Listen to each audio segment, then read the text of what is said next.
Isa to dun sa mga clips na nakita ko na I find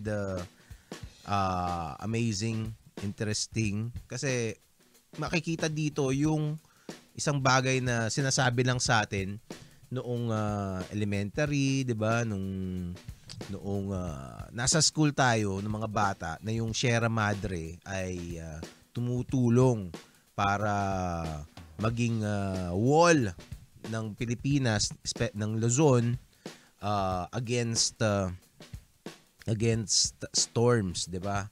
Tapos nasabi niya pag daw yung bagyo dumadaan sa Sierra Madre, humihina daw yung mga bagyo.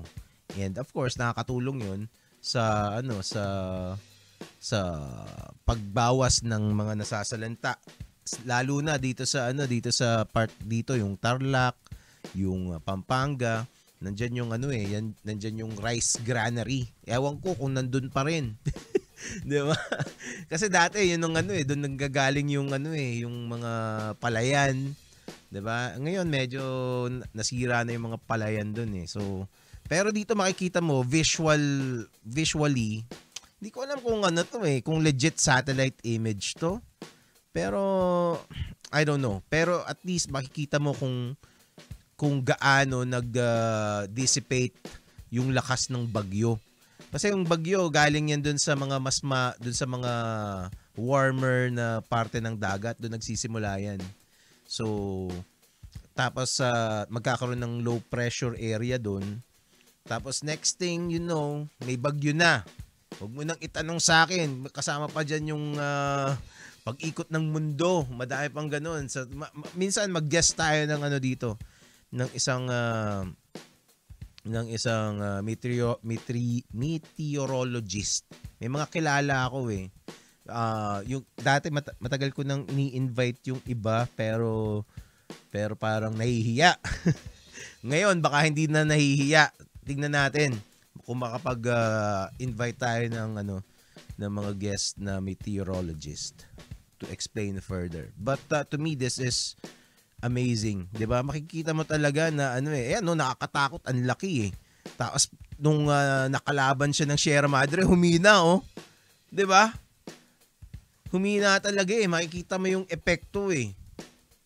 Tapos tsaka na lang habang nasa land na humihina yung bagyo. Pagdating sa dagat, lumalakas na ulit, 'di ba? Pero makikita mo kasi relatively maiksi lang naman yung Luzon eh. Para sa isang bagyo. Ilang kilometro lang yan from etong width niyan. So, kakayanin ng bagyo yan na hindi siya mamamatay totally. Makakatawid siya papunta dun sa kabilang dagat. 'Di ba? Sa West Philippine Sea. Anyway, yun lang naman kaya ako siya naisipang isama dito sa stream. 'Di ba? So, salamat, Sierra Madre. Merong mga, kahit napakadaming NPA dyan. Pero nandyan yung mga nandyan yung mga dam well, ibang usapan yung may mga nagalit na magtatayo ng mga dam sa Sierra Madre. Kasi sinisira daw yung Sierra Madre. Hindi ko pa napag-aaralang mabuti yung issue na yan. Although at surface level parang syempre sino ba namang ayaw protektahan ng Sierra Madre, 'di ba? Pero let's see kung anong mangyayari pag tingnan natin kung pag-aralan natin yung mga issue kung totoo bang masisira yung Sierra Madre dahil sa dam, 'di ba? Kasi minsan madaming mga mga leftist na environmentalist na di mo alam. Maaring totoo, di ba? Maaring may ibang agenda. So, let's see. But definitely, importante ang Sierra Madre para sa mga tao sa Luzon. Well, in effect, sa buong Pilipinas na rin. Okay!